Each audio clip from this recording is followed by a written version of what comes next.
یہ بات درست ہے، اس کو ہمیں کھلے دل سے قبول کرنا چاہیے کہ ہم مسلمان ہونے کے باوجود ان قدروں کو اختیار نہ کر سکے جو ہمارے آقا نے ہمیں دی. اکبر الہآبادی نے کہا تھا مس پہ ہے اپنی نظر اور سیم ان کے ہاتھ میں. ہم تو تانبے پہ نظر جمائے ہوئے ہیں اور چاندی وہ لوگ لے گئے.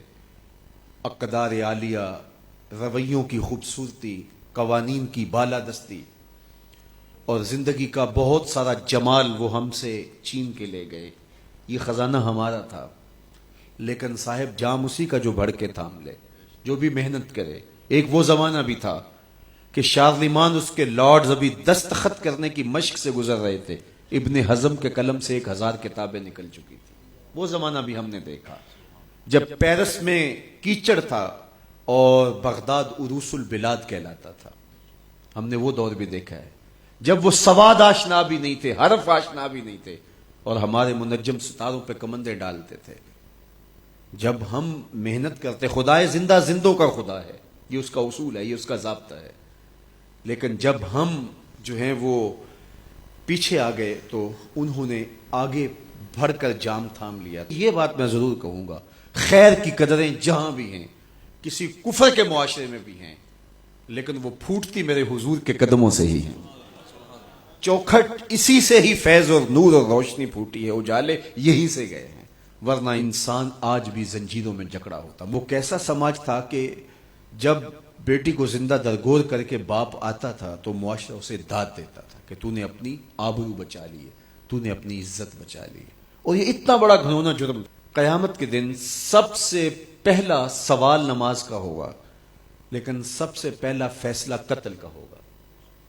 دوسرے لفظوں میں یوں کہہ لیجیے، حقوق اللہ میں سب سے پہلے نماز کا سوال ہوگا، اور حقوق العباد میں سب سے پہلا فیصلہ جو ہے وہ قتل کا ہوگا. اور قتل میں بھی وہ بچیاں جو زندہ درگور کی گئی، ان کا مقدمہ پہلے لایا جائے گا. قرآن بتاتا ہے وَإِذَا الْمَوْءُودَةُ سُئِلَتْ بِأَيِّ ذَنبٍ قُتِلَتْ. قبروں میں گڑی ہوئی بچیاں اٹھائی جائیں گی، اللہ کی عدالت ہوگی، ان کے ظالم باپ کٹہرے میں کھڑے ہوں گے. اللہ ان بچیوں سے پوچھے گا بِأَيِّ ذَنبٍ قُتِلَتْ، تمہیں قتل کیوں کیا گیا؟ اب ان بچیوں کو تو پتہ ہی نہیں ہمیں کیوں قتل کیا گیا. ابھی آنکھ کھلنے نہیں پائی تھی کہ بند کر لی گئی، زبان بولنے نہیں پائی تھی کہ نوچ لی گئی، زندگی کا پھول ابھی کھلا ہی نہیں تھا کہ مرجھا گیا. انہیں تو پتہ ہی نہیں ہمارے ظالم باپوں نے یہ قیامت کیوں اٹھائی، یہ غضب کیوں توڑا، ہمارے معصوم دامن پہ کون سا داغ دیکھا کہ ہمارے ظالم باپوں نے ہماری زندگی نوچ لی. کہتے ہیں گڑھا کھودتے تھے، تاریخ پڑھیں، دل آج بھی خون کے آنسو روتا ہے. اور گڑھا کھود کر کے اس میں کھلونے رکھتے اور بچی وہاں بیٹھ جاتی اور کھلونوں سے کھیلنے لگتی، اور وہ اوپر سے ریت ڈالتے، اور وہ بچی پہلے پہل تو اس کو کھیل سمجھتی اور وہ اس کھیل میں خود شریک ہوتی. لیکن جب اس کے کندھوں سے اوپر تک ریت بڑھتی اور اس کی سانس دبنے لگتی، پھر اسے سمجھ آتی یہ کہانی کوئی اور ہے. پھر وہ معصوم اور ننھے ہاتھ جوڑ کے اپنے باپ سے زندگی کی بھیک مانگتی، لیکن ظالم سفاک باپ ریت ڈالتا اور یوں اس کی سسکیاں، اس کی آہیں، اس کی چیخیں، اس کے آنسو اس ریت میں دب جاتے. اور اس معصوم ننھی چڑیا کے لیے نہ کوئی موم بتیاں جلانے والے تھے، نہ کوئی اس کے لیے احتجاج کرنے والے تھے، اور نہ کوئی اس کی FIR کٹتی تھی.